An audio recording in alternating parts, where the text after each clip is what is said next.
Hello to all of my UMBWs. Tonight's conversation is about Mr. Bill Gates and what he said on Jimmy Fallon.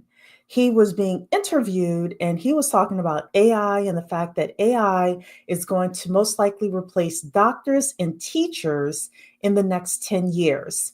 We're also going to talk about 39% of job skills are going to be outdated in the next 5 years.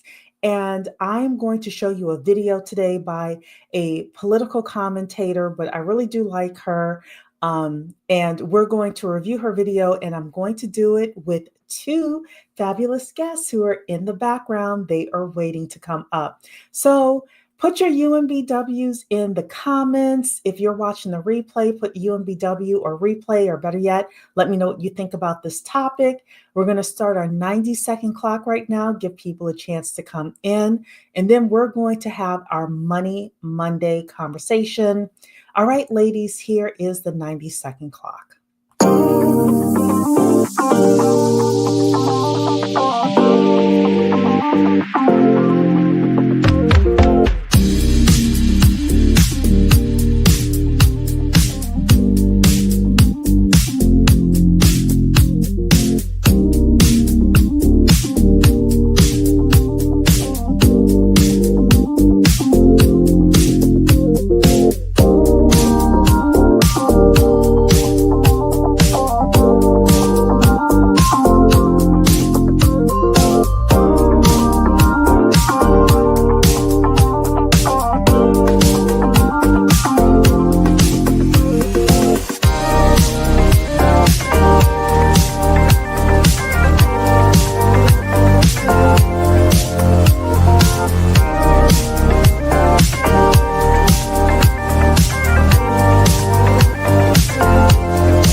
Welcome to Black Women Making Money. We are the home of the upwardly mobile Black woman. For exclusive content and invitations to our Inner Circle Zoom meetings, which happen on a monthly basis, you can sign up for free for our email newsletter at bwmakingmoney.com. That's bwmakingmoney.com. I told you I had two special guests for you, and they are in the building. The gang is back together. I'm Cherie, your UMBW here over at Black Women Making Money. And for those of you who are asking, UMBW stands for Upwardly Mobile Black Women. So that's our code term for the top 20% of Black women professionally and financially. And if you're not there, don't worry about it. You're in the right place because we talk about all things to get you to that spot. But we don't only want you to succeed financially, we also want you to succeed romantically, if that's what you choose to do, mentally, physically, all of those things, because all of those things count. So we talk about everything on here from money to politics to lifestyle, etc., because we want you to be a full and fully unique UMBW. So with that, I want to introduce my two ladies here. Mentor Shelley is our career coach. Hey, Mentor Shelley. Hello, ladies. How is everybody doing tonight? Doing well. Why don't you tell everybody really quickly about your YouTube channel and what you do for people? I am Mentor Shelley, your coach and HR consultant, here to help you to become a better professional, or if you are a business owner, helping your business to become better on a daily basis. Right now, we are focused on Gen Zers getting their career feet wet, so to speak, or getting to learn their careers. And of course, we are also catering to the folks that have felt into the layoff side of things. We do have a workshop, Overcoming Layoff, which can be found at mentorshelley.com/layoff.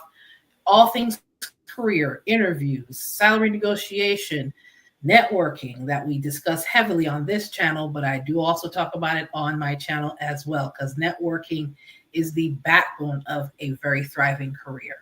So back to you, Sheree. Perfect, perfect. Then our other person, the credit solutionist herself, Miss Victoria. How you doing? Hey girl, it's whatever day it is. What is today? Monday, Tuesday? Girl, what day Girl, is it's it? Money Monday. It is Money Monday. We are about to get these coins. What's up with you? Ah, girl, I thought it was Wednesday. But no, I won't be long, y'all. I am Victoria Langford, the credit solutionist. I am a debt elimination strategist as well as a credit score restoration specialist. And I've come to find out that I'm also a therapist. Okay. A lot of people come to me when they have pretty much hit a wall with their debt. So if you feel like, you don't have enough money left over at the end of the month, as soon as you get your paycheck, it's gone. That's what I specialize in. How can we move some money around, recalibrate? Let's move some things, reallocate. I got you, right? That's basically it. I have a couple of products right now. I have my 90-day rapid repair mini ebook, and then we also have a bankruptcy book. But be on the lookout because we will have more products in our shop that are going to help you all with your financial future. And we may or may not be doing a course very soon about debt and how to make more money and just really get ahead of this thing, which is why I wanted to participate in this conversation tonight because it's about to get deep, y'all. So that's all I got to say. This is about to get real out here. So I want to say hello to Miss Lanique. Hello. I want to say hello to Kat Bravo. Hello, my dear. Um, Lanique is saying hello to you ladies as well. And Notary World is saying, hey, ladies, looking beautiful, Cherie. Thank you so much. Love the hair, girly. So let me tell you, Very good your look. girl has been trying for the past 2 years to get the hair like right. And I get frustrated with hair. I've been watching the hair videos and all of that. Like, I want my hair to look like that. And I finally got it together. So we're gonna rock this style for a while. I happen to love this style. So yeah, y'all gonna see the Mhm. curls like this for a while. Um Curls are popping. the Yes, Love curls girl. it. are Love it. popping. Yes, yes. So all right. So to all my UMBWs in the chat, and I know that we're live streaming to Mentor Shelley, so we'll have a channel. So we have some men watching. Welcome. Did anybody participate in the protest this weekend? I know some people that did, Okay. and I bit my tongue like I should, like a good little girl, because I am a tourist in my new town. So yeah, it's all good. I'm learning. I'm learning. Yeah. What about you, Mentor Shelley? I watched the coverage of it on several channels. Interesting so far. It was sound like it was a great turnout. Sound like it was a We're great 5 million peace. people. Yeah, Mhm. great peaceful turnout. Yes. Yeah, it was beautiful. Mm-hmm. Mhm. Yeah. So I only saw pictures of it. I saw that there were 5 million people worldwide that participated, which is a lot for a Saturday. And Mhm. there were various people saying, whatever their concerns were. Right. Um, and I'm paying attention. Obviously, we pay attention to politics over here, but I don't Yeah. care if you're pro Trump or anti Trump or pro Kamala or you vote the couch. That is perfectly fine. But do understand this: the politics do affect our wealth building as well. And part of what Bill Gates is ushering in does have political impact. And It the does. and politics affects our economics. So there are people who are lobbying for these things around AI and all of that. Now you're starting to have these AI czars that are out there or that are working with the White House, right? So we need to pay attention to this, what the oligarchs are doing, and how they are going to impact our lives. And this channel is about how we plan around that, how we maneuver around that. What I was tired of seeing, and the video I'm going to show you does come from a point of view of, I'm going to say, the working poor. And she even admits it's the working poor. And she thinks that there are a lot more of us in the working poor than we'll admit, right? Which, I'm perfectly fine with that. But how do we get from what are we going to do? We don't know what to do to, hey, let's really start planning and thinking about this. One of the things that Diamond Dave said, and I knew this before, but he put it in the best way, is white people will tell you what's happening 5, 10, 15, 20 years before it comes. And if you are not paying attention, and if you don't have the plans and the strategies to deal with it in advance, that's when you end up flat footed. That's when you end up going from the working poor to homeless, or to being in a pinch, or to having to do like DoorDash side hustles because you did not keep up with your skills. So, part of the reason why I want to have Mentor Shelley and Victoria on here this evening as well with me is for us to kind of strategize with regards to what's coming down the pipeline and how can you plan for these things? What am I doing as a mortgage loan officer to plan for the AI in my industry? So, I want to go back here. Notary said, majority of Black people stayed home. Where the M fans sat? Oh, where the fans? Where? Oh, I'm sorry, I I can't think tell it's what the where them hashtag. fans at. Where them Where the fans at. fans at? Where the fans at? Okay. um, yeah. Look, I didn't see very many Black people out there. So, Mackie is saying, does anyone really want to receive a medical diagnosis from an AI robot? I don't know whether most people would want to give up the human touch. We're going to have a conversation partially about that. I think that there will come a point where you won't have a choice, or where you will have to call around to find the medical center that, you know, doesn't have the robots, or has the human touch along with it, or doctors will start performing different functions. So we'll see. We'll see what happens there. But I want to start off because all three of us have a time limit this evening. I want to start off with showing the video here. This is a woman named Sabrina. And she talks about Bill Gates is warning about the fact that AI is going to replace doctors and teachers. And I wanted to show her in her video and the commentary that she's giving versus just going to the original article that we could have done, because I think her commentary is very important with regards to the point of view that we're seeing in um, hmm, in America overall, in the, let's say, the 75% of people who, or 50% or 60%, Mr. Shelley can let me know what she thinks the number is, of people who are like a deer in headlights and frozen. And I'm not saying that Sabby is a deer in headlights and frozen. I think that the questions that she's asking, though, are limiting questions with regards to, what are you going to do when you don't have health care? What are you going to do when they fire you from these jobs? Um, this is why minimum wage isn't going up. Instead of us saying, how can we navigate through this entire process? So I just want to be very clear. I'm not blaming Sabby. I'm not speaking disrespectfully about her. I actually appreciate her commentary.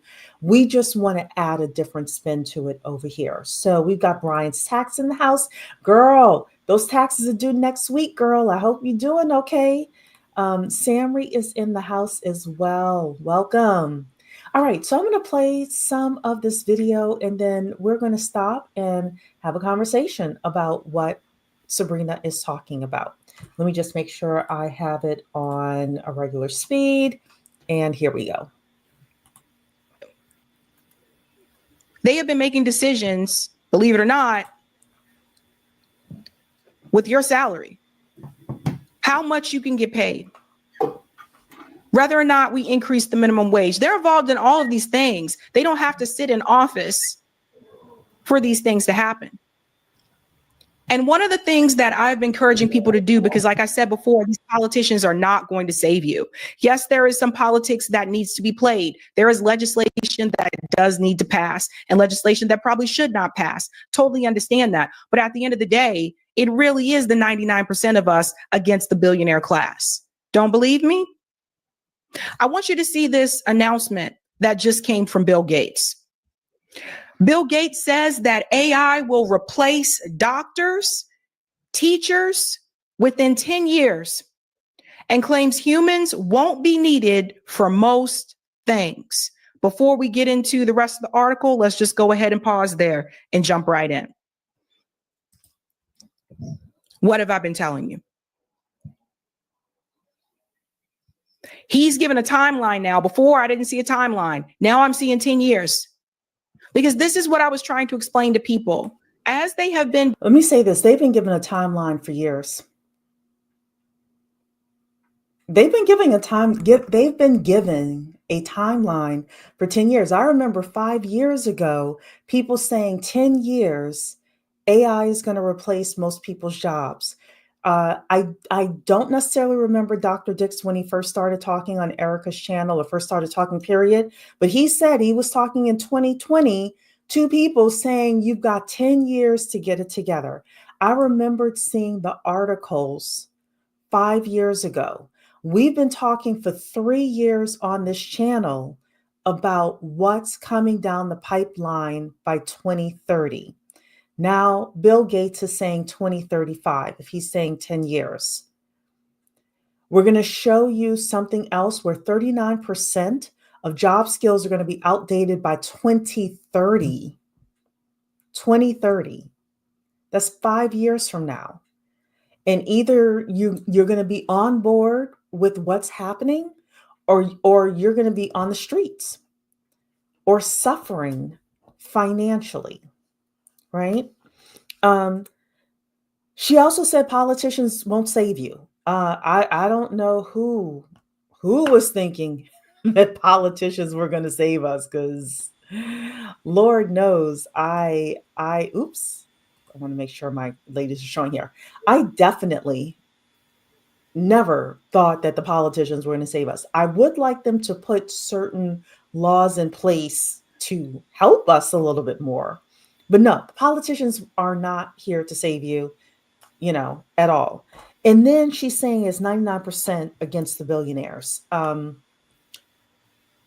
Yes, and the billionaires understand that they need people working with them, working for them, providing certain services to them in order for them to survive. And there are billionaires who pay certain people very well. My question to you is, what are you doing if you want to work for a big organization? Like, I don't work for billionaires personally.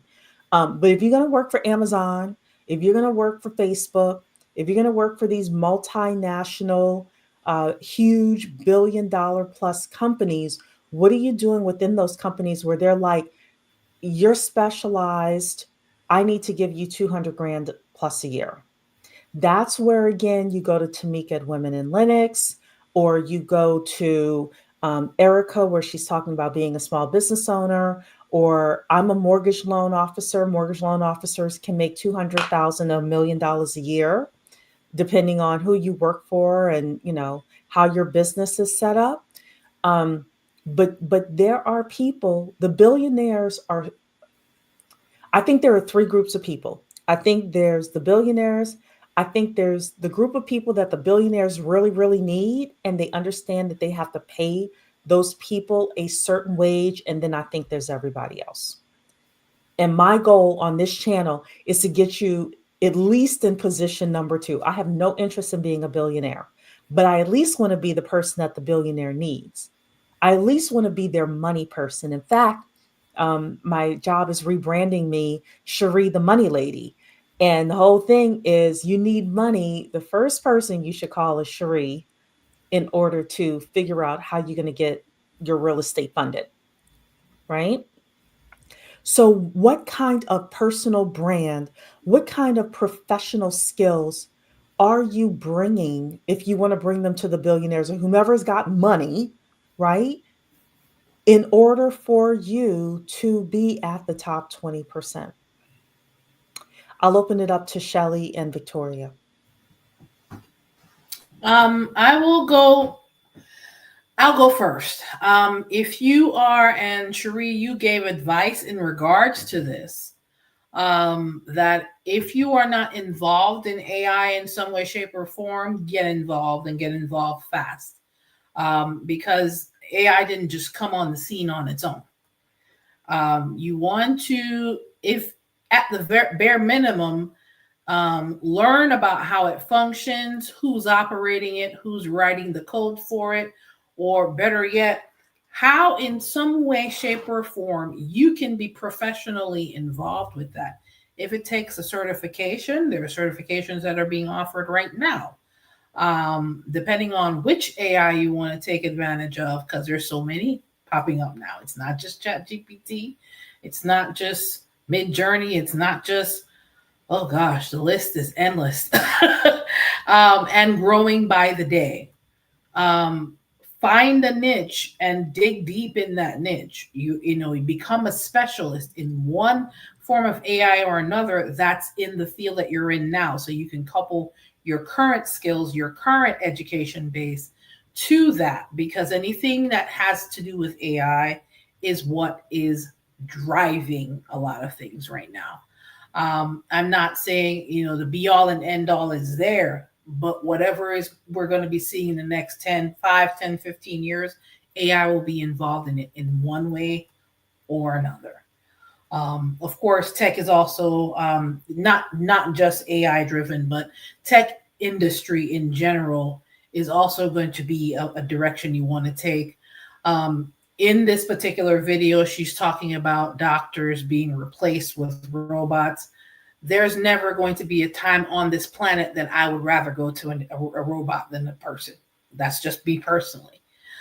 So, yes, Bill Gates may have his, predictions based on what they think they're planning.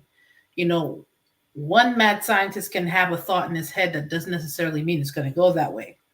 He's not God Almighty, nor will he ever be. So you want to also make sure that you have your own assessment on what's going on as well, not just coming from one person, or maybe 3 billionaires say the same thing. That doesn't necessarily mean that is gospel. You have to figure out what are the skills that I currently have? How can I capitalize on them? What am I looking at 5, 6, 10, 15 years from now? Where can I place myself? Making sure that you have a concrete plan in place is the first step. And I don't mean just, I'm going to dream about it in my head. I mean, write it down and execute. So there's other industries, but that's just kind of the tip of the iceberg as far as the doom and gloom is there. People can crash out on doom and gloom all day long. We can definitely see for the last 2 months, people live there. I choose not to. Cherie chooses not to. Victoria chooses not to. At the end of the day, it's a choice. What you focus on expands. So if you're focused on doom and gloom, that is what will permeate within your being. If you're focused on progression, that's what will be that's what will be magnified in whatever it is that you're doing. So your focus makes a difference, but also focus with a plan will take you light years, past a lot of people that are just like, oh my gosh, what do we do now? Come on, let's get it together, folks. Sure. So, I want to comment on one thing that you said and just add to it with regard to the plan.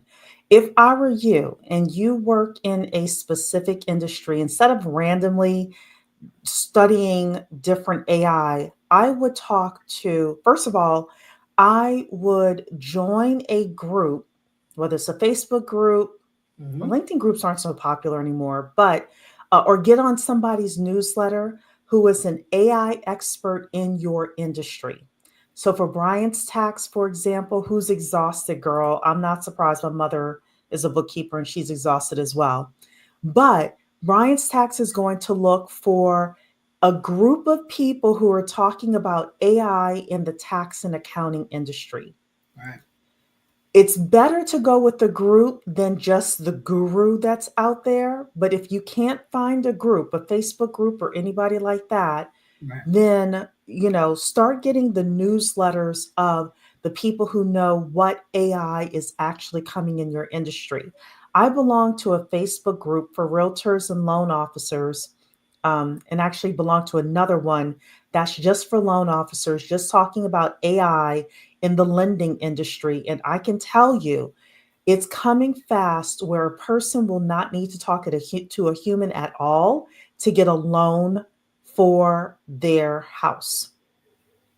And I'd be stupid, less than smart, to not pay attention to that and to not know how I'm going to maneuver in the next 5 years, um, with this technology coming and with the wealth transfer coming, and knowing that that wealth transfer is going to go mostly to Gen Z, who doesn't need to talk to a human in order to get a house. A lot of them, not all, but a lot of them don't even like to talk to people. They just want to go, you know, type in their stuff and say loan approved, and that's it, right? So the plan really is that either you get involved in some groups, Facebook groups are probably the best, or you find somebody who has an industry newsletter for the AI, about the AI that's going to affect your industry so Right. that you can know how to maneuver. Also, going to webinars with regards to AI in your industry. And then from there, you create your plan of how am I going to, um, not only like survive, but thrive, like go 2 to 3 levels past where Right. the AI is going to be by 2030. Right. So, another question before I get to Victoria, Fitness for Black Ladies, hello, is saying, but won't most small businesses fail too because most humans won't have any money? Businesses who are targeting people with no money will fail. Businesses who are targeting people with no money will fail. But for example, Planet Fitness, who is still, I believe, still charging $10 a month, they'll be fine. And they're targeting people with no money, but that's because of the Volume. we call it the volume and the Mhm. business structure that they have, right? Right. But for us here, if we're targeting people with no money, we're not going to have any money. So our small businesses are going to fail. And yeah. Um, and Mentor Shelley Blossoming Bloom was agreeing with you that she's not going to an AI doctor. Now, the Mhm. teacher, she's saying absolutely because there's a shortage and education grants are drying up. I was going to say there's a shortage of doctors as well, especially in rural areas. Mhm.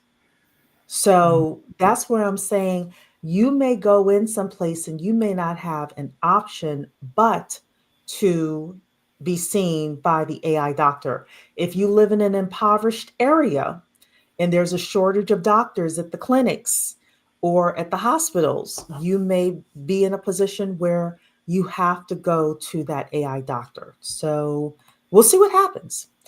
Victoria. Yes, ma'am. That was a Girl, lot, you know you y'all. got something to say. Well, I mean, I have a, maybe controversial opinion. So I won't go too deep into it. But as far as doctors go, I feel that I had the AI experience already with a very serious injury. And I'm going to say I felt like the doctor was almost pointless during the entire thing. Um, and I know a lot of people have experienced you go into the doctors, they see you for 5 minutes and they walk out.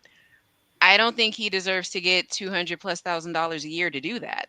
I just don't. But as far as everything else, I do think teachers will definitely be replaced. Um, Mhm. Maybe not in totality. Like I don't think like as a whole they will be, but when I look at the people that I know now that are becoming adjunct professors, where they're just a professor like part time or something like that, and all they really do is just give assignments online, I could see teachers being eliminated at some point, right? There's a rise in homeschooling. I don't think that's really going to be too much of a thing in the next 10 years, but we'll see. It kind of depends where things go politically too, right? But oh gosh, I'm 50-50 right now, where I am okay with some of it, but then some of it, it's like, no, we do need human interaction. I agree with the idea of not targeting people that have lower incomes, because there's not really room for growth in that area. It's also going to be a lot of work with very little payoff, in my personal opinion. I think the reason that something like a Planet Fitness works, which lends itself to this conversation, is because Planet Fitness, someone called it the vultures of um, big box stores, or no, it was Spirit Halloween is what they called it. Because what these companies do is they do target low income people, but what they do is they target abandoned buildings that were once big box stores. So it's genius that they do that, you know. So there's a method behind the madness there. So I think with this conversation, it's more or less trying to find out, with the skill set that we have right now, how can we get in where we fit in with certain industries. Right. Just for myself, as an example, before I stop here, I thought maybe only targeting people that needed credit repair was the golden ticket. However, it's not, because everyone that I talk to has a debt problem.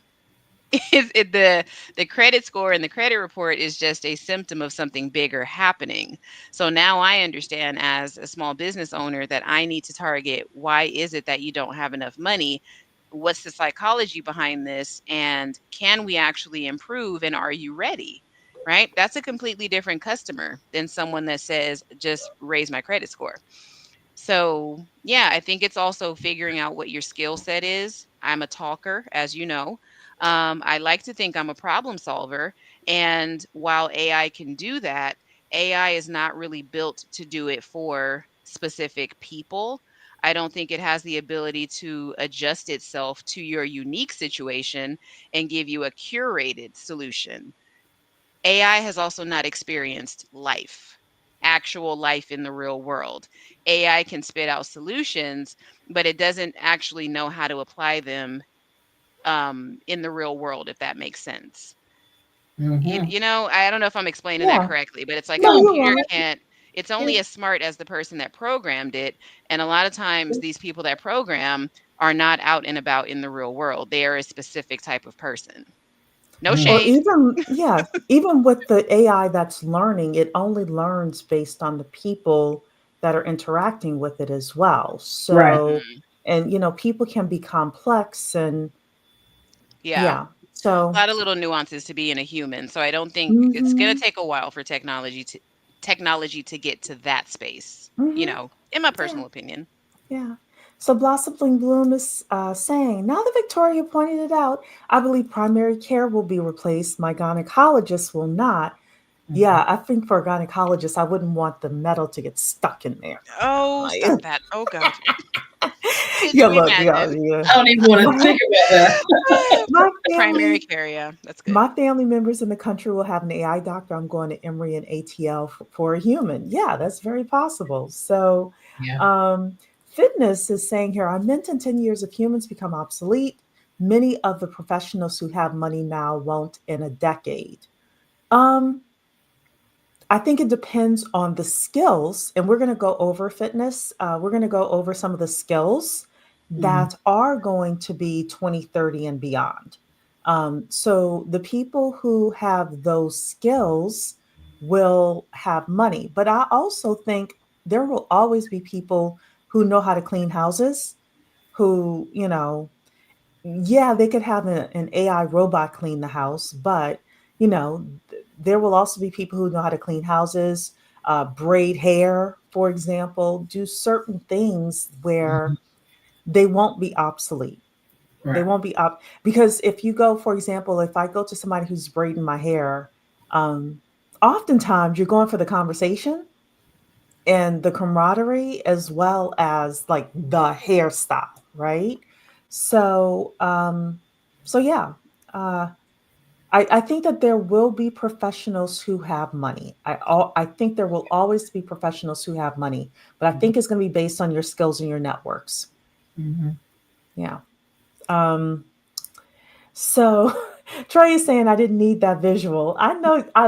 Look. It's y'all. Y'all will think like me. Like I'm a little kooky. I'm like, what's the worst? I'm a risk analysis person. One of my admiral friends told me years ago I should have gone in risk analysis. So, um, alrighty then. So I'm going to play a little bit more from Serena. Let's see what else she's saying here. Mm-hmm. Developing AI. Yeah, some of these jobs are going to go because they won't need you anymore. How many of you know someone who's a teacher? How many of you know someone who's in college right now that's majoring in education to become a teacher? Because if you start college this year, 2025 in the fall, and your major is education and you finish in 4 years, which some don't, you don't have that long. I mean, you just really don't. You don't. And so because of that, even doctors, we're looking at people who work in certain professions that within 10 years may not have a job, which means they may have to do something else for work. All right, I want to come back to this because not all doctors will lose their jobs. Not all teachers will lose their jobs. So one thing with the doom and gloom, and again, I am not attacking Savvy. I think that she's a great commentator. I'm just thinking about it from our point of view. There will always be human doctors. There will always be human teachers. However, there will be some dead weight that will be removed. Yep. There will be some people who are generalists and not specialists who will be removed. And more importantly, there will be some people who do not know how to use the technology of 2030 and beyond who are definitely going to be removed from their positions, right? Especially if it saves the hospital money, or because of the Trump administration, love him or hate him, this is not a political discussion, but we do talk politics here. The unwinding of the Department of Education, or starving it out, or whatever it is that they're doing. And yes, education funds for the schools, only 10% of federal funds get to the um, the schools themselves. However, I believe there's going to be a massive shift in teaching and in education in the next 5 to 10 years. And the final thing I will say about this, and this comes from a Black perspective specifically, is that this AI technology is only going to be as good as the users and the community that is using these platforms. What do I mean by that? I want to take teaching specifically. If you have an AI teacher, but you don't have a student that is interacting with that AI teacher, and you don't have a parent that is pushing that AI, that student to engage with the AI and learn how to read and learn how to write and learn reading comprehension and all of that, the AI will be useless. The AI will be useless. So I was watching this video, and then I'll toss it over to Shelly and Victoria. I was watching this video that said that school selects winners and losers. That schools will find 2% of kids, 3% of kids that are super smart, super scholastic, can do certain things in physics and chemistry and biology and things like that. And the other 98% of people are average people, and we're going to push them into college, and we're going to push them into a regular job. and that's it, right? I think the other part of that is that school also determines, and we've talked about this in the Black community, who's in the prison, with school to prison pipeline. I've got this set of students who are super smart, so I'm going to put them this way. I've got this set of students who are average, but they're not a problem. They're going to be our average workers, and I've got this set of students who are headed to wherever they're headed. And we have to be honest about that as well. And the AI is going to pick that up as well. And now you're going to have, now, this is be conspiracy. Uh-oh. The AI teacher is going to be talking to the AI HR recruiting applicant tracking system. And, Mm-hmm. and the two systems going to be collaborating and saying, you don't want to, that this person can't do that job. Well, that's And what you know credit how to get reports around do that? now. It's the same thing. Hmm. But you know the way to get around that? I always tell you, your networks. If Mm-hmm. you do not have a strong enough network to get past the applicant tracking system, Mm-hmm. you are dead in the water. Forgive me, YouTube. I didn't mean it like that. You're gonna be struggling big time. It's true. Go ahead, Victoria. You were talking about the credit reports. Well, yeah, I was saying that people, my job too is with what I do is to shed light on that and show people these systems are already like cross-referencing you from the beginning. Like I had a client on Sunday that I was chatting with, and he said his credit score was in the 400s, but his uncle was telling him that he should apply for some government positions. I said, sir, how? You have to get it. I'm not, and I was not laughing at him. I'm sorry. I don't, you have to get a security clearance. You have to go through all these, like, what do you call it? Jumping through hoops, right?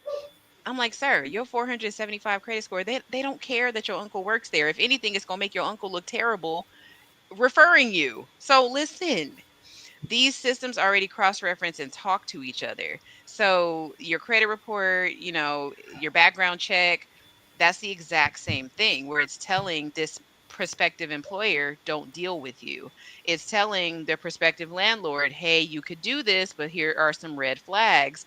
Those the credit reporting system doesn't have anything to do with the landlord. If you think about it, they don't really ever have to interact, but the Mm-hmm. landlord needs a streamlined process to figure out who you are, because they're going to use the AI for that reason, meaning, these systems and things, because in the old days, it would really be calling five people or going out into the neighborhood and saying, hey, do you know so and so? And do you vouch for them? Right? That doesn't exist. It exists on a certain level. It does here in Virginia. I will say that. But there's always going to be a way or a situation where you can't um, avoid it. So I agree with what you're saying, where these systems are going to start to talk to each other. There's a reason that you have a transcript in school. It's because the university or the college, wherever you go, they need to know what to expect. Are you even adequate? Like, can you keep up? Mm-hmm. Right? So these Yeah. systems are already in place. It's just that they're going to become more streamlined. They're going to become more sophisticated, much like the social credit scoring that's going on the continent of Asia. I mean, am I right or am Hmm. I wrong here? It's already Hmm. beginning. Yeah. I do want to, though, Mm-hmm. add something to what you're saying, and that is, if people are not going to college, if they are going to high school and that's it, because of the um, scandals these days with kids graduating from high school not knowing how to read, Hmm. I do believe that these AI teachers are going to be pulling that data up. We let the students slide because I don't foresee them, I don't see them now getting rid of whatever system they have to um, push these kids through. Well, Hmm. this kid has a high school diploma, but they can't read, or they can't read past the third grade level. So, and we have such a culture now and it's not Black culture, this is American Mm. culture, where people don't want to go to college, Mhm. that there are going to be other systems put in place in order to determine, and more accurate systems in order to determine where this person actually is, and should be economically and career wise. So just kind of having people think about that, especially for my UMBWs who have teenagers, like really thinking about that, or children, period, really thinking about that and how you're going to maneuver with them 10, 20 years from now. Very true. Very true. Um, Oh, go ahead. I wanted to add to what you were saying also, Victoria, that 400 plus credit score, not only government entities, but if you're handling anything in finance, they're looking at your credit score first. So unfortunately, bad credit doesn't only affect you getting a loan, it affects you getting some really great opportunities in certain sectors, government sectors being one of them, although some of those government sectors are seeing, and some vacancies at the moment because of all of what's going on. But to also add, I wouldn't say insult to injury, but in whatever industry that you're planning on entering in, you have to have a certain level of competency. Whether you have a high school diploma, you went to trade school, or you have a college degree, or some specialized skill. Far be it for me to say, oh, well, this person is disposable and is on the prison to pipeline, from school prison to pipeline because they didn't get a college degree. I'm a discriminatory person where I'm looking at the facts. Okay, well, this person has done this. This person has started a business. This person has done these different things. What we're about to encounter with AI is the fact that AI is not going to be looking at all of those factors because AI is not human. And it behooves us, whether we have children or not, especially if we have teenagers, you have to have additional skills. It doesn't necessarily have to be in the form of a degree, but you have to have specialized skills to be able to perform in the marketplace. People are not paying for easy things that AI can do anymore. They are paying for specialized skills coupled with networking in the right places to be able to garner better opportunities. So I understand the message that the young lady is pretty much like sounding the alarm, so to speak. We need to be aware. We're not in Kansas anymore, folks. We got to tighten up. That's what I got from the video. We're not in Kansas anymore. If you weren't serious about where you're going in the next 5 years, get serious and get there quick. You And better be whatever serious. everything you're thinking about doing, execute it now. Or do your ever their best to execute it now. Whatever piece you have, start with what you have and keep it pushing.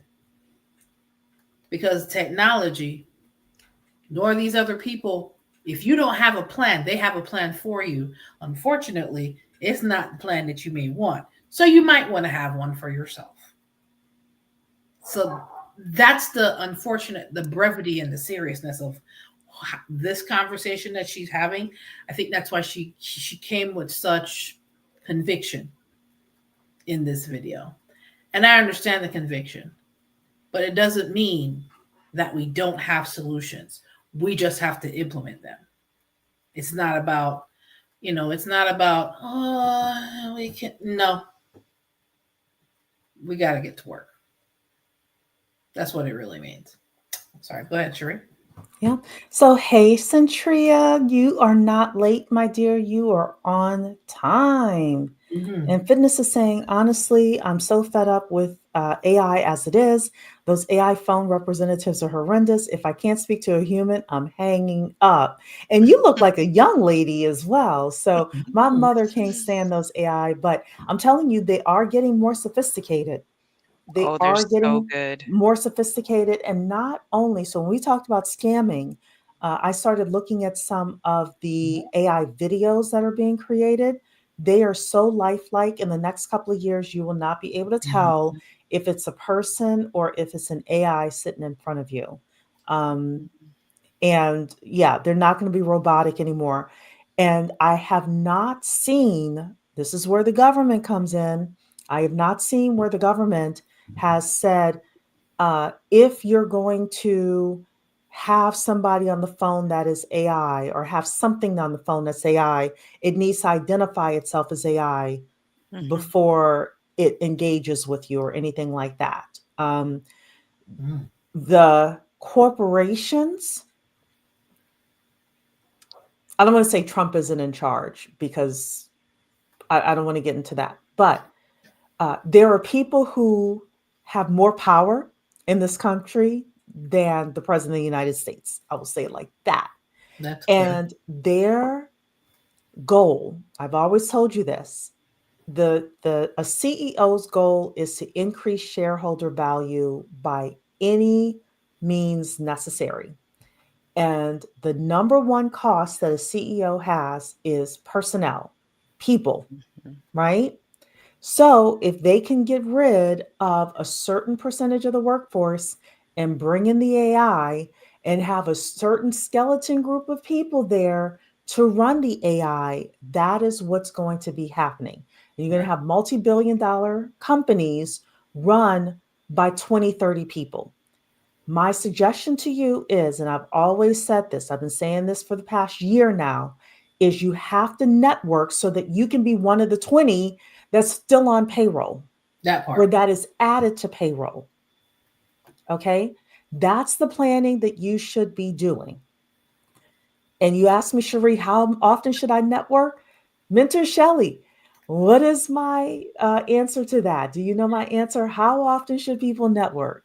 If you have children and have a lot going on at home, try to ever do your best to get out there twice a month. And if If you you don't do have not kids, have children, once a week.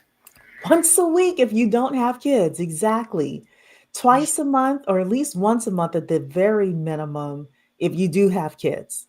Get a Mhm. sitter and get out there Yeah. because if not, you may find yourself, you know, with the pink slip and then saying, I don't know anybody.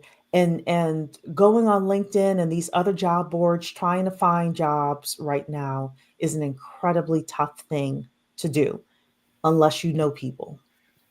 So, Yeah. um, The other thing, I had a question for you mhm. about that real quick. Yeah, sure. Uh-oh, hang on. My computer's doing something weird. Can you still hear me? Mhm. Yep. Oh, I don't know what's going on here. It's making a lot of noise. Okay, so what I was going to say is that the other thing I would implore a lot of people to do is stop making your career your personality. Mm, I was just talking with a friend last night that was just, going nuts because she couldn't really understand why she couldn't get a job because she's highly educated, and we mean highly educated, has a lot of experience, but was going off the deep end because nobody was ready to hire her. And I said, listen, you have other gifts and skills and talents. The job is going to come.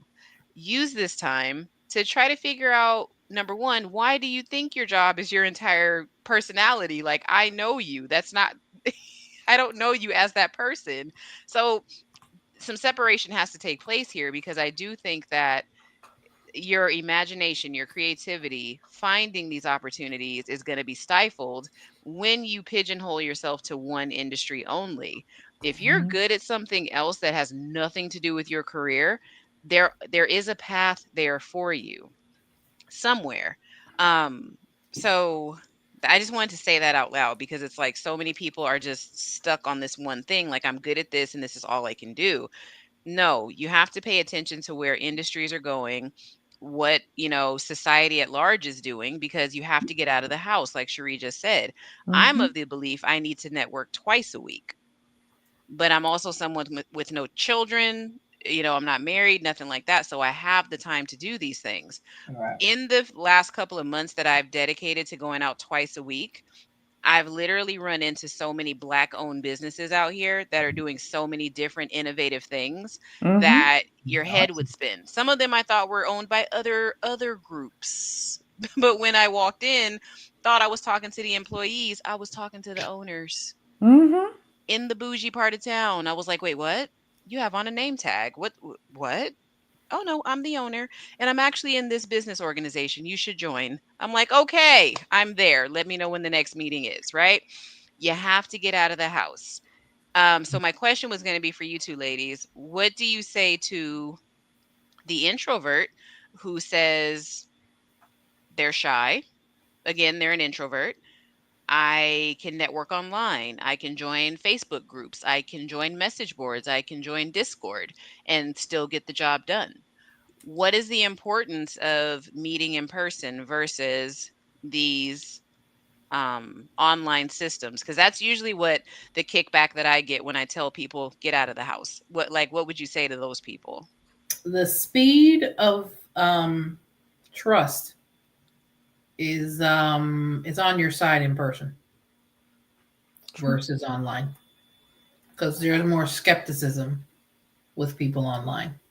It takes longer to form that connection online versus in person. Hmm.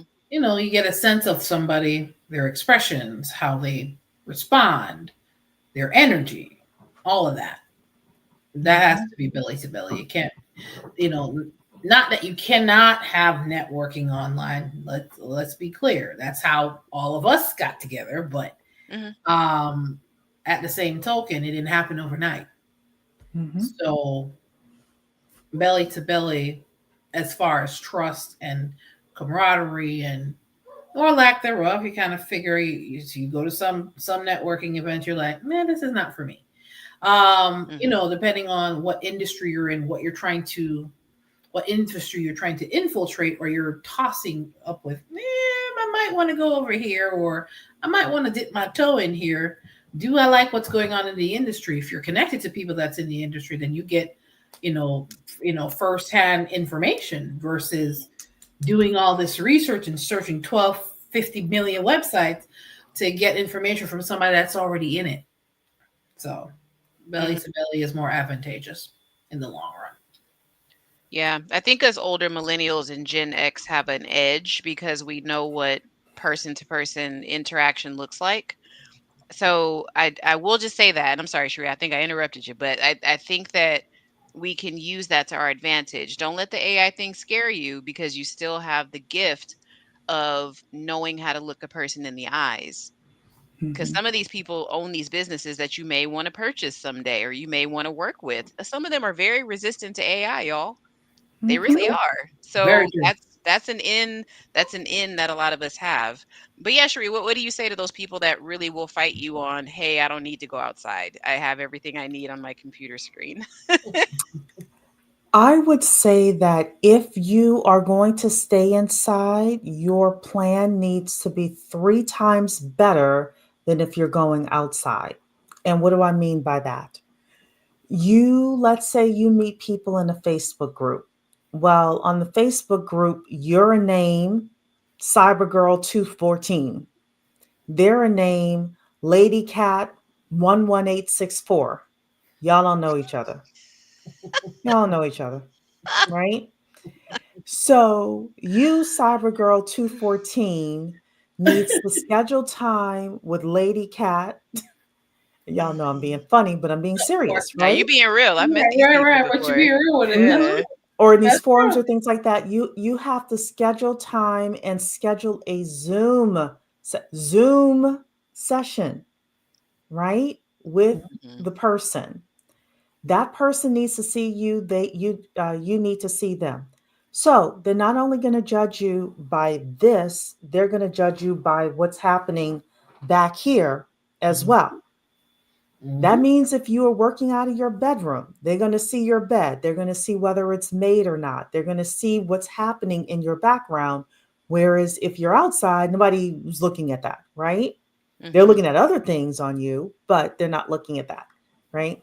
True. The other thing that happens when you go out, especially if you go out to the same places over and over again, is you tend to see the same people over and over again without necessarily trying, because you'll have a core group of people that goes to that networking event once a month or every week or whatever it is, and you naturally see them, they see you, and trust builds more easily in those environments. Right. If I'm Cyber Girl 214 and you're lady and you're talking to Lady Cat, you have to orchestrate the seeing of Lady Cat over and over and over again, right? She may be in the forum, but she may not be in the forum, right? Or she may be in the forum today and gone for 3 weeks and comes back and gone for 3 weeks, etc. Right. So you do it? Yes. But is it infinitely harder? Yes. It's infinitely harder. I've done a lot of business online. People have found me on YouTube, especially when I was a business plan writer. People have hired me because they heard about me from somebody else, etc. Like, Right. I had a person contact me for a loan, and they were like, "Yeah, Jim, such and such a person told me about you," and I'm like, "Who the hell is that?" I still don't know who it is, right? Right. So that does happen, but Yeah. it will take 3 times of the deliberateness Yeah. in order for that networking plan to work. Yeah. But if you've got it, and if you are that shy, and just understand that if you're that shy, are you going to be able to go into an office, or are you going to ask to work from home? There are certain jobs that don't want people who work from home. They want you in the office. Are you going to cut yourself off from that? So I'm not here to say yes or no to it. I'm just here to give you the strategy. If you are a person who's like, I'm too shy, I can't network at all. I can't network in person, I should say, at all. And do you have the assertiveness to do it online? Because if you're a wallflower in these forums and on these Facebook groups, then you're probably not going to get what you're looking for either. You might want to explain what wallflower is. The younger generation might not understand that reference. Oh, really? Okay, so I didn't know that. Okay, I didn't know I that mean, was she's right. a generational term. A wallflower is basically someone who sits on the wall and doesn't engage with people at all. So that is your typical shy person who, unless somebody comes up to them and talks with them and pulls them out of their shell, they tend to like stand on the wall and like not be engaged with at all. Or they won't engage with anybody. So They don't have the riz, as they say. yeah, and so let's have this conversation. I don't think you need to have Riz. I think that there are certain channels on YouTube who put too much stock into Riz. I think, and I had to actually figure out what Riz is. So for anybody who doesn't know, Riz is charisma. Charisma, y'all. Yes, I was like, what the hell is Riz? It's charisma, right? You don't have to have that. All you have to do is be a decent person who can string sentences together and who looks, I'm going to say looks the part, whatever the part is for your industry, looks the part. Is it business casual? Is it a little bit dressier? Is it with me with the hair, the curls popping? Or do you need to have, straight hair? We had that conversation before, right? On here. And well, I'm sure we'll do it again. But whatever it is, as long as somebody could come up to you and say, "Hey, how you doing?" "Oh, I'm fine," blah blah blah. You don't need Riz. You don't. Yeah. Nowadays, that's considered Riz, just saying hello and look at somebody in the face. You No. charismatic. No, no, no. So I'll be controversial. Charisma is Dr. Umar. I say Charisma that. Yeah. is the pimp in the pulpit. President Char- Obama's charisma. Charisma is Yeah. President Obama. I agree. Mhm. Charisma, in a way, is Trump. I was just gonna say he has all. Yes, he does. Yes. Yeah. Cory Booker is not Riz. No. Elon Musk doesn't have Riz. Elon Musk does not have Riz. No, he Mm-mm. doesn't. Not No. on. And I think So, but that's becoming abundantly clear based on yes, For a lot sure. of highlights on him these days. yes, there are a lot of people who are super successful who don't have Riz. So I don't think you need to have Riz or charisma in order to be financially successful. Let me just add this to this, and if you want to shift, I want to just shift to the article right, once you're done. right. But before we get off the topic of networking, as an introvert, yes, believe it or not, Mentor Shelley is an introvert by nature. As an introvert, you don't have to talk to the entire room. Having meaningful conversations with one or two people, start there.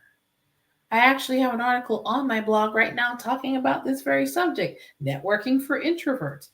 It doesn't have to be this big, lavish, oh, the life of the party type of thing. Have meaningful conversations with one or two people, making sure that you're connecting. That's what introverts really look forward to, connecting with people, really connecting, not just having frivolous conversations, but hey, what's going on? And we do a lot of listening. Listening is very important in networking because then when you listen enough, you understand, okay, how is this person, what do they do, what is their industry, how can we work together, one or two meaningful conversations can take you a long way. Do not be stuck on the I'm an introvert. Listen, you have meaningful conversations with people all the time. Okay? So don't let the whole introvert thing throw you off. You have meaningful conversations every day. Just continue to do that, just with different groups that you go to once a week. That's all. Yeah.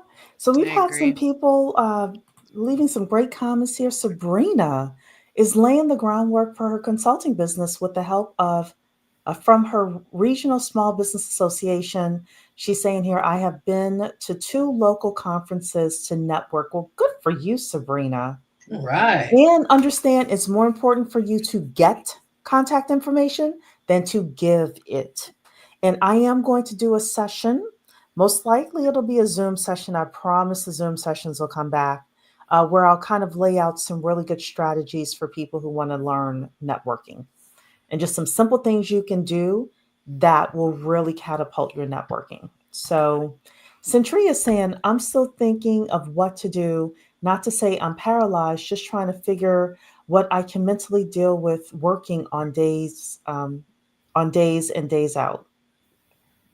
Okay, so I don't want you to be paralyzed. We're going to go over an article about the future of work.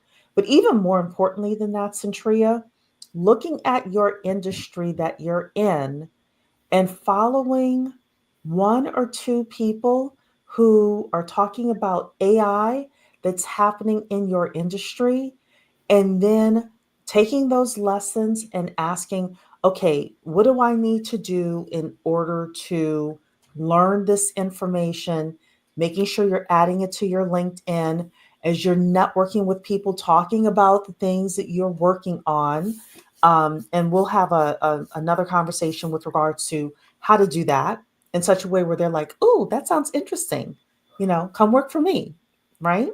Um, and my personal thing is, I can only do 1, maybe 2 big initiatives in my life, my entire life, right? Per like every 3 months. So for the first quarter of 2025, I had one major initiative. I ended up switching my license to a new company, learning all of their stuff, getting the foundation together. That was it. My I wasn't working out as much, I wasn't eating as well, none of that. The second quarter of 2025, I have one major initiative. So, what I'm trying to say to you, Centria, is if you're anything like me, don't overwhelm yourself. Figure out one thing that you're going to do. Even if it's all I'm going to do is just take this one class and learn about this one thing. It's all you do. Because I think we get paralyzed when we think we have to do it all. So 1111 is here. Hello. Saying AI is here to stay. And with any major shift or revolution in the workplace, you have to adapt, learn, and grow, or you will lose and be left behind and be unemployed and be broke. Thank you, 1111. Um, Fitness is saying fake it till you make it. Yeah, it's true. Mm-hmm. 1111 is saying, yes, charisma is inherently subjective. When one Right. person finds charismatic, another may not. This is true, as it's a matter of individual perception and interpretation of someone's qualities and influence. This is true. This is true. But I can still Mm-hmm. say the pimps in the pulpit, I understand why people like them and follow them, even though I'm woke when it comes to that. Um, Mm-hmm. Mm-hmm. so Uh, you are welcome, Sabrina. Fitness is saying, you've convinced me to attend a networking event tomorrow that I was on the fence about. Awesome. Nice. Right. Awesome. You Awesome. go, girl. Mm-hmm. CA Mhm. is saying, I'm in the medical field. Well, CA, you know, be prepared. Is all I can say. And Mocha Mommy is saying that she enjoys Centria's artwork. And hello, Mocha Mommy. I haven't seen you in a while. Hope Mhm. you are doing well, my friend. Okay, let's come here to this article. I'm going to put this on the screen here. Let's do it like that. This is the Future of Jobs report for 2025. Again, the powers that be, I will call them, will tell you what's coming in advance, and it's up to you to get on the train or you get left behind. So, this was from the World Economic Forum, ladies, and this is about what's going to happen in the global labor market by 2030. The Future of Jobs report brings together a perspective of over 1,000 leading global employers, collectively representing more than 14 million workers across 22 industry clusters and 55 economies from around the world, to examine how these micro trends impact jobs and skills. And this again is from 2025 to 2030 timeframe. So they are saying here that broadening digital access is expected to be the most transformative trend, both across technology related trends and overall, with 60% of employers expecting it to transform their businesses by 2030. Um, 86% of them are saying advancement in technologies, including AI and information processing, is going to be transformative. 58% says robotics and automation, and 41% says energy storage and distribution. These trends are expected to have a divergent effect on jobs, driving both the fastest growing and fastest declining roles and fueling demand for technology related skills, including AI and big data, networks and cybersecurity, and technological literacy, ladies. So we don't have to be in tech, but we do need to be technologically literate in order to remain relevant. Mm-hmm. My mom, for example, well, she's 75, so she's not trying to. But some of you have parents who are 55 who are like, I don't want to do this. I don't want to learn that.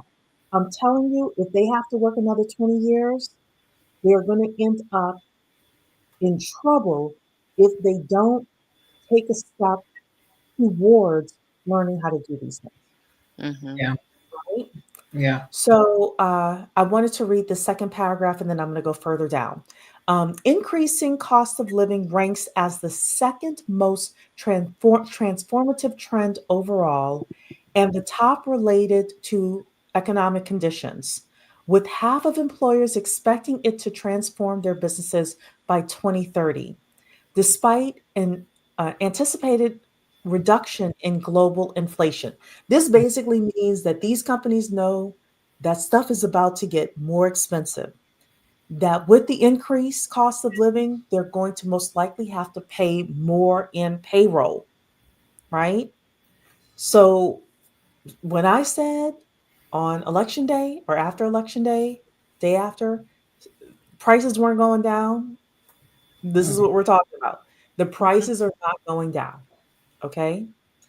It's saying here general economic slowdown to a lesser extent also remains top of mind and is expected to transform 42% of businesses.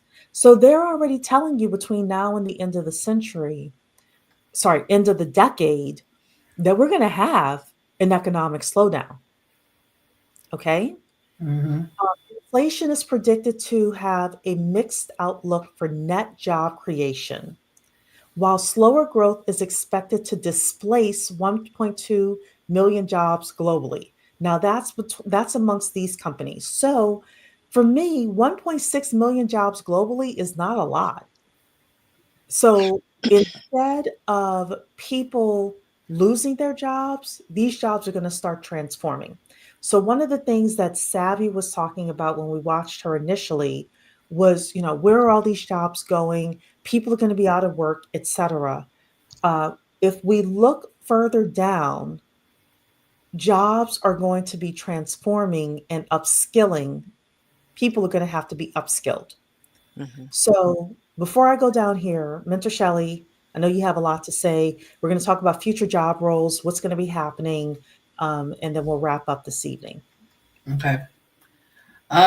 Future job roles, as I was touching on before, there's more to life than AI, but AI is going to be involved in a lot of the pieces of it going forward. Needless to say, there's going to be some industries that will not be affected by AI, but those are few and far between. Human connection is still important, is still a factor in other industries, but anything that has anything to do with technology, what we do on this computer, whether it's in healthcare or not, as you guys, they're talking about in the chat that they have to put their information in health informatics, and what happens with that and the AI that's involved in that is horrible, but I'm sure 9 times out of 10, they're working to improve that as well, so that a lot of these things that they say are coming, people will be, there's going to be people that are going to be replaced by it. Unfortunately, we're already seeing that in a lot of retail stores. We're seeing that in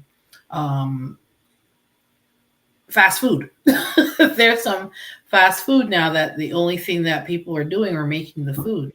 The whole process of paying for it, there are some stores that don't have people at the window. You get your food at the window and you pay at the other window. So, as I said in the beginning, whatever skills you have now, capitalize on them. It may mean that you need to go to a new industry, or it may mean that you need to dig deeper in the industry that you're in and see how technology is affected by that. It may mean that you need to pick up a certification or two or three, or it may mean that you make a whole different career change. The only person that can determine what is best for you is you, because I can't tell you, well, you need to do this. And you have skills in one area. You don't want to just throw those all away. You're going to have to use the transferable pieces of that to make this career better based on what it is that you have already. So these are some of the things. I don't necessarily want to pinpoint a specific industry. We touch on technology and what AI's role is in that.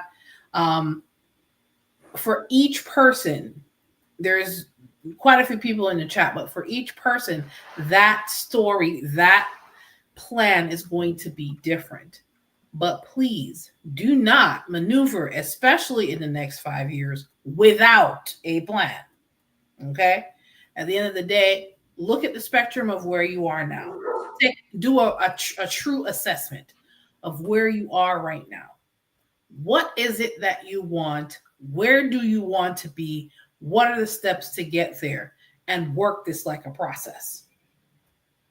Because it is going to take a process. Do you want to be in the same position you are 5 years from now? No, because I'm sure technology is going to be light years away from where it is right now.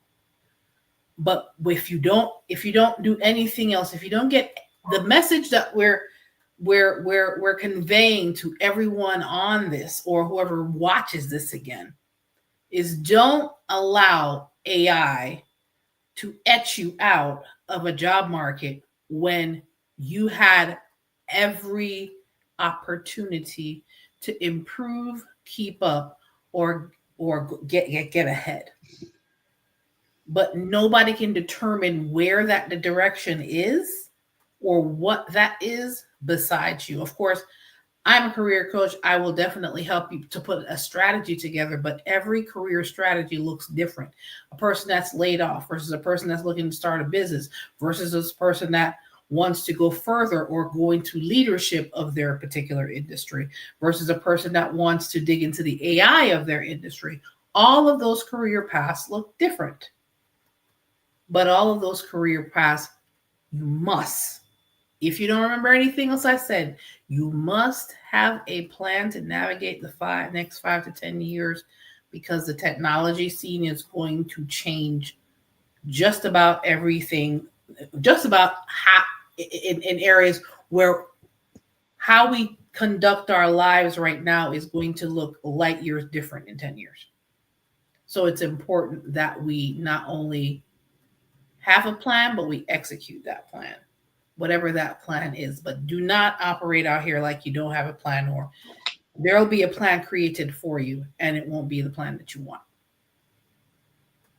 Sure. So Victoria, before you go, I want to just read this section here because I think this is important, because so many people have the doom and gloom here, yet we're going to see the positives of what's happening if you position yourself appropriately. Correct. So it's saying here, extrapolating from the predictions shared by Future of Job Survey respondents on current trends over the next 5 years, based on job creation and destruction due to structural labor market transformation, will amount to 22% of today's total jobs. This is expected to entail the creation of new jobs equivalent to 14% of today's total employment, amounting to 170 million jobs being created. However, this growth is expected to be offset by the displacement of the equivalent of 92 million jobs, resulting in net growth of 78 million jobs. So what most people are talking about is, oh, the doom and gloom with AI. Oh my goodness, AI. But this is saying here that they expect to net 78 million jobs. Okay. So it's not all bad. The jobs are going to be changing. Okay. Frontline job roles are predicted to see the largest growth in absolute terms of volume. Now, they didn't say salary here. So there are going to be more people doing these kinds of jobs, but this is how you need to maneuver, and you need to think, not only do I want the job, but I also want the increased pay to go with it. So they're saying here, farm workers, delivery drivers. So basically, the robot delivery may or may not start working by that time, right? 5 years from now. Mm-hmm. Construction workers, salespeople, of which I'm a salesperson, and food processing workers, which I think is interesting that they're saying food processing, but they've got people here that they're expected that this is going to increase. Care economy jobs such as nursing professionals, social work, and counseling professionals, and personal care aides are also expected to grow significantly over the next 5 years. Mhm. Alongside, they're saying here, education roles such as tertiary and secondary education teachers. So you've got Bill Gates saying teachers are going to be eliminated, and you've got the World Economic Forum saying we expect to see an increase in teachers. We'll see what happens overall, but I do think that there are going to be certain people who want their kids taught by humans and certain people who won't care that the AI is there. And most people will have a mixture of both. The AI will teach a little bit, and the human will teach a little bit as well.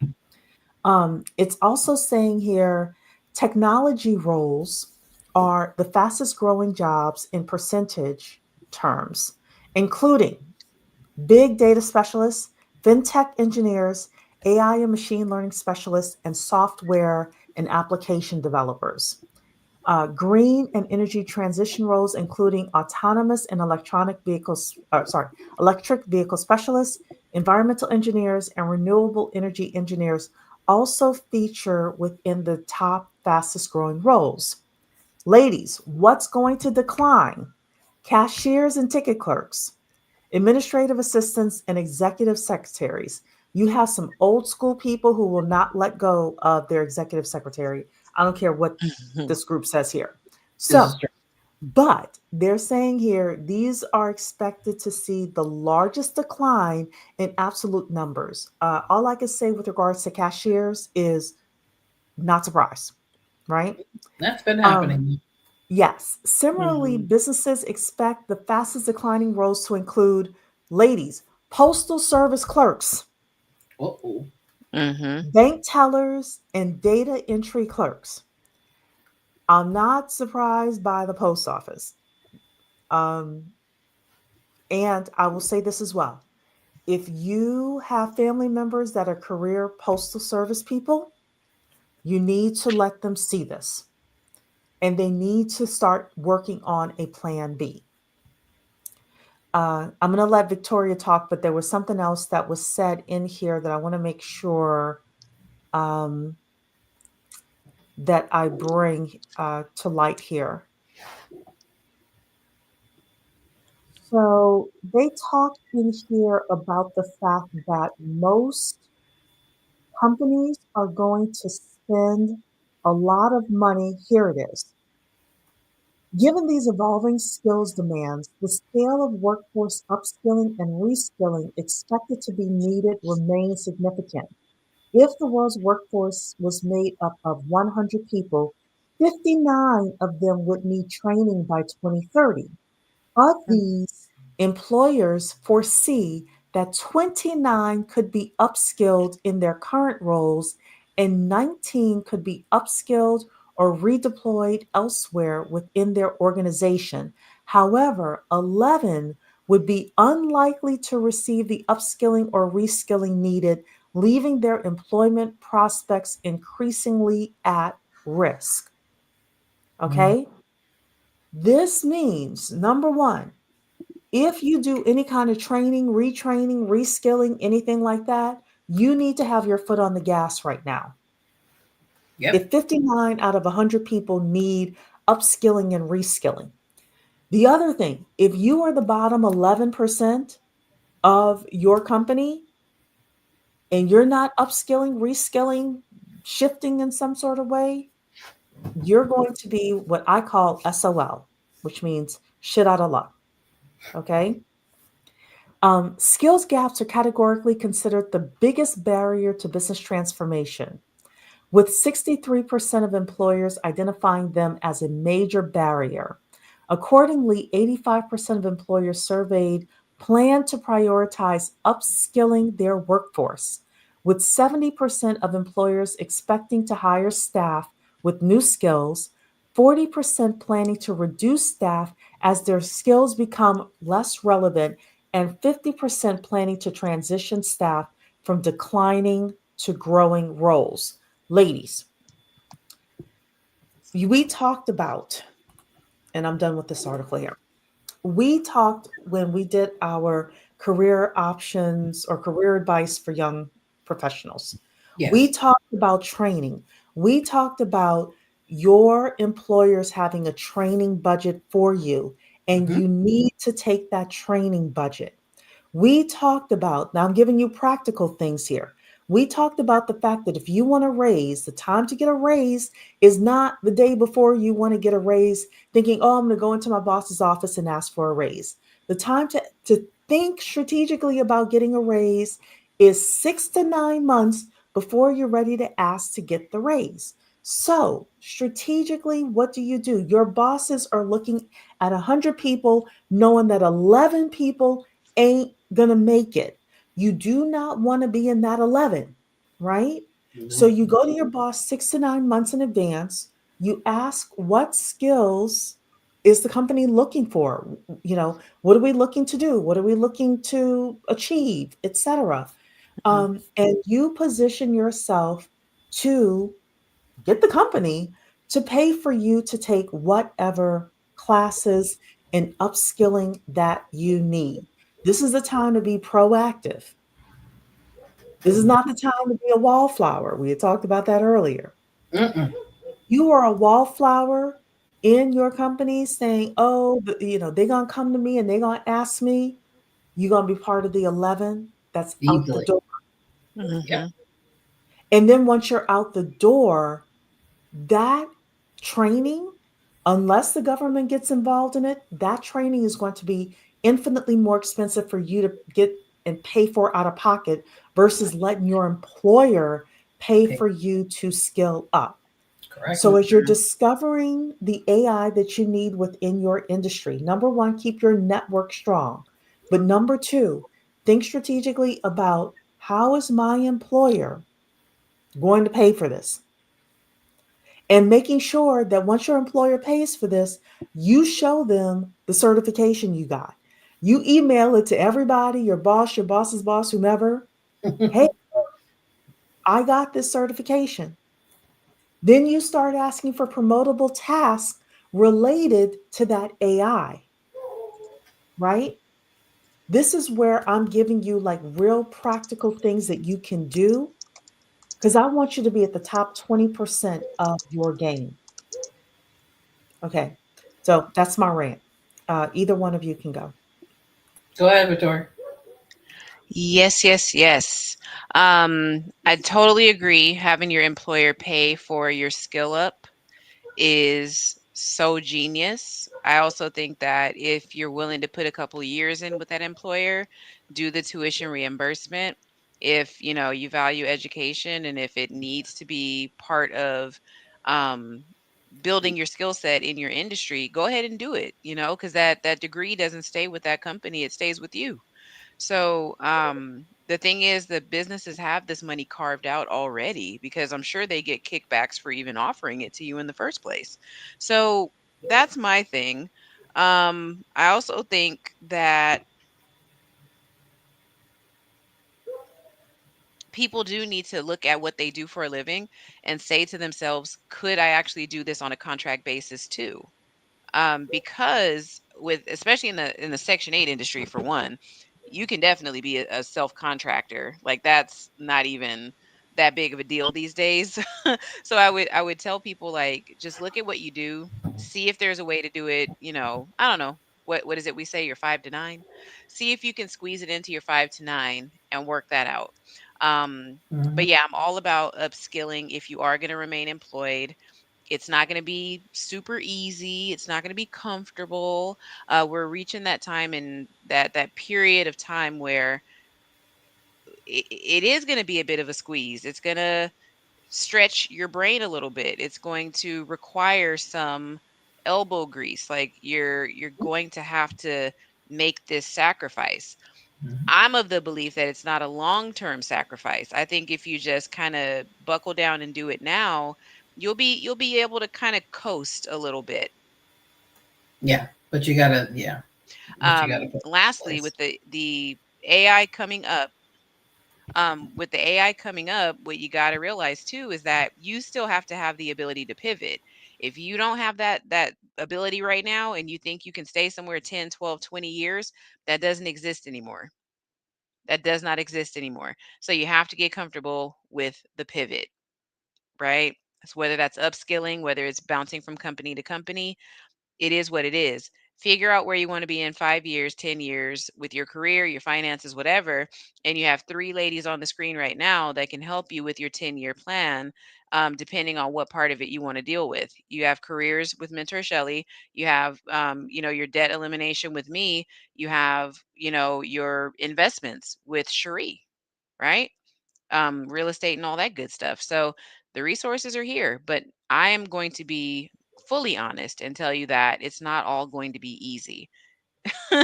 It's not No. going to be. So let's just accept it and just move forward and do what we have to do, guys. That's what I got for you tonight. Mhm. Yeah. It's not Telling you going to be. stuff you already knew. It's true. I mean, being left behind is not going to be easy either. So choose your hard. Oh man. Yeah, that would suck to be left behind. No kidding. Yeah. Choose your Choose your hard. heart. Yeah. Which And once you get behind, it's infinitely harder to catch up. Right now, you know that you've got a 5 year window. Let's say if you're looking at the World Economic Forum, or you're looking at Bill Gates saying 10 years for certain industries, right? Totally taken over, right? Hmm. If I'm looking at that now, so I will tell you what I'm doing in the lending industry. As I told you before, the lending industry is moving to a place where, first of all, there are a few big players that are buying up everything and consolidating. So we'll have our boutique places, and then we're going to have a couple of large, I believe, a couple of large entities playing in the lending space. The other thing is these lenders are so aggressive that um, they will, you know how they say Target knows that you're pregnant before you know? I've These Mhm. never heard lenders, that. oh Yeah, I've heard yeah, it. I've yeah, heard it. yeah, it's true. They know because of your data and things like that. I guess if you go into Mhm. Target and you buy your tampons and, you know, and then all of a sudden you're buying other things, it's like, oh, she's most likely pregnant, right? And they're very accurate with that, with the Mhm. data. Mm-hmm. Um, So these lenders are so sophisticated now with AI that they will know that you want to move into a new house or you're ready to be a first time home buyer before you know. That's what's coming in the lending industry based on the people that I'm following and what's happening and what I'm being told. And then they will have people on standby. First of all, the AI is going to reach out to you and say, hey, do you want to talk to a loan officer? And then you're going to say yes, and you're going to be transferred to me, right? Well, not me, because I don't work in a big company. But if I, as a small company, doesn't have something with regards to AI and with regards to what I'm doing in my industry to keep up with that, Mm-hmm. I'm not going to get my share of the marketplace, right? So, as Mm-hmm. small business owners, for example, what are the big companies doing in your industry? And are there certain facets of AI that you need to bring in? I'm not telling you, like a Mocha Mommy, let's say if Mocha Mommy were a doctor, to bring in an AI doctor. That's not what I'm saying at all. But there may be certain aspects of that AI can help with regard to the office or your small business or things like that, that will enable you to continue to have the edge with regards to getting leads or getting people booked on your schedule or things like that. Um, and those are the things that we need to be aware of. Mm-hmm. So, um, yeah, yeah, that's what's happening. And, I think this is a very important conversation. I think that if people are not, I think there are two outlooks, two ways we're able to look at that. Again, Savvy Sabs, who we started with, who had very much um, an outlook of people are going to be unemployed. What are people going to do? There's no universal income and all that stuff. Or us who's saying, look, the World Economic told us where things are headed, and these employers told us that they're willing to upskill people, but 11% of people ain't gonna make it. And others are going to need to be reskilled and upskilled and tweaked a certain way in order to, you may not even remain in that position, but to be employable, period, Right. let's focus on that.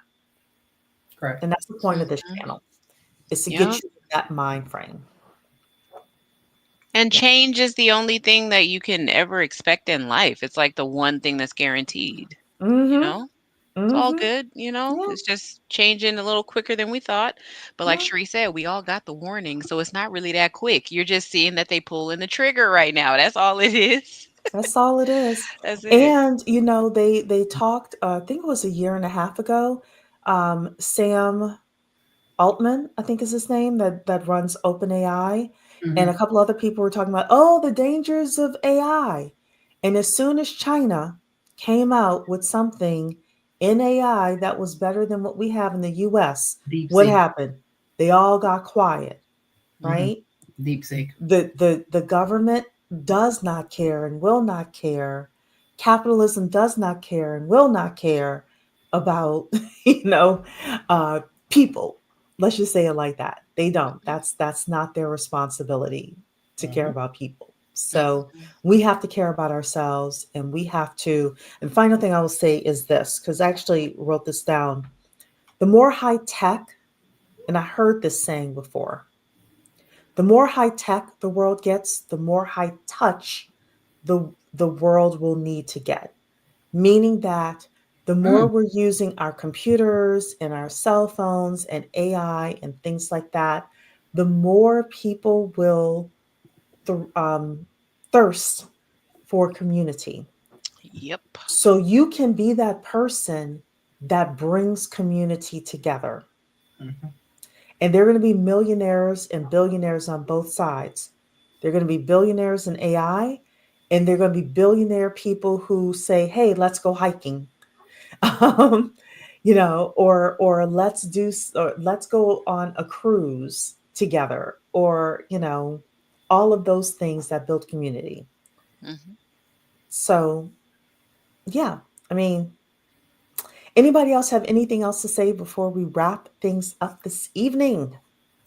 I just wanted to just touch on as a um, final culmination to this conversation. You see the three of us here, and we're in different industries, but all of our industries work together to improve your economic situation. Whether you're looking for jobs, or whether you want to start a business and you want to make sure that you have proper credit, or you're managing your debt in a way so that you can set yourself up to invest in real estate and things of that nature. This all ties together. And you also have to understand whatever industry you're in, wherever you are, whatever direction you're taking your career, whatever direction you're taking your economic life, make sure you have direction, make sure you have a plan. And whether you're involved in AI or not, or whether AI is going to touch some aspect of your life, whether it be professionally or otherwise. Don't put your head in the sand and say, I don't want to, I don't want to. Always have the attitude of not, I can't something, but how can I learn? How can this improve my situation? How can this help me economically going forward? And if you have that mindset, there'll be more possibilities than you can count. So I all want to make sure that at the end of the day, we have the proper mindset with this. Not doom and gloom, but how can I position myself to benefit from AI? Victoria? To piggyback off of that, I want to say right now, the way I see AI is yes, it is going to eliminate some people from the job force. However, it's also going to benefit a lot of people because the beauty about a piece of technology is that it doesn't know what race you are. It doesn't know like well, it could know your gender and things like that, but at the end of the day, if you're a software developer, let's just say, your skill set is what matters. Okay? You're not going to be a DEI hire. You're going to be a hire that actually has the skills. So That I'm telling word. people, and bless his heart, Dr. Dix is right about that. Okay? The man knows what he's talking about. if you know these things, if you know tech, if you know whatever part of the industry you're going to go into, your color doesn't matter. Where you live doesn't matter. Do you have a Wi-Fi connection? Fantastic, you're hired. So I think if, at the end of the day, don't be intimidated by it, by AI and all these changes that are happening. All you have to do is figure out, again, what your skills and your strengths are, what your weaknesses are, grow in those areas too, because just because it's a weakness doesn't mean you can't grow in it. It's just an area of opportunity. It's not a weakness. It's just something that you haven't grown yet, like you haven't cultivated it yet. That's okay. There's time right now, but you don't have a lot of time. So that's why we're saying you need to pick something, stick with it for a dedicated amount of time, and pivot, right? And then skill up from there. The one thing I want to remind everybody with as well when it comes to tech is that if you jump into that industry, you're going to be bouncing from company to company for quite a few years too. So you're still going to have to get used to change. It doesn't matter whether you stay put where you are, you're going to have to learn within that company. If you Okay. decide to go into tech and change industries, you're still going to have to learn and change and move around too. So like Mentor Shelley said, you got to pick what battle you really want to Like, engage in right now, because for me, I would rather learn something new.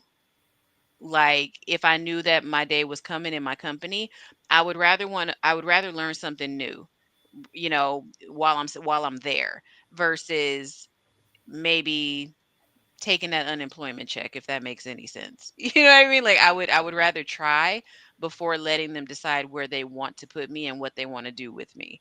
I think we have a lot more power than we are giving ourselves credit for. true. So get out of the doom and gloom. Come to channels like mine, Mentor Shelley's, and Black Women Making Money with Cherie over here. And I think you'll get a different perspective. It's very valuable to um, communicate with people that don't have that fear, because I think a lot of us need that right now, especially as Black women. We need to not live in fear, because I honestly believe everything is going to be okay. We just have to recalibrate. That's all it is. So that's all I got for you, ladies. I'm sorry. I know that was long winded. Um, Thank you, Cherie, for having me on tonight. You're welcome. You're welcome. I And want to say thanks for hello Mentor to, Shelley coming and hanging out. But I got to cut out, yes. y'all. I'm so sorry. Okay, no That was problem. We're almost done. So, Kay Sherelle, happy Monday to you. And definitely more than ever, she has to pivot. We all do, or Yeah. at least adjust. Some Yeah. of us have to pivot, and some of us just have to adjust. So, Mhm. hmm Centria uh, is saying finally caught alive. Yes, you're here. Donald Watts, looking good in that suit, brother. Yes. Technology is only as good as the person who applies it. Let's learn how it works with respect to our industries. I 1,000% hmm agree. And Centuria saying, thank you, ladies. And Victoria saying, thanks to everybody who came through. Kadano is here as well. Haven't seen you in a while. I know. Hey, So, Kadano, where you been, brother? yes, Hello. yes. He's probably been doing his thing, getting hmm this AI together. So, Look. all right, everybody. Thank you so much for being here. I'll be back next Monday for another topic. And other than that, I will see you, ladies and gentlemen, next week. Take care. Bye, Bye. guys. Good night, guys.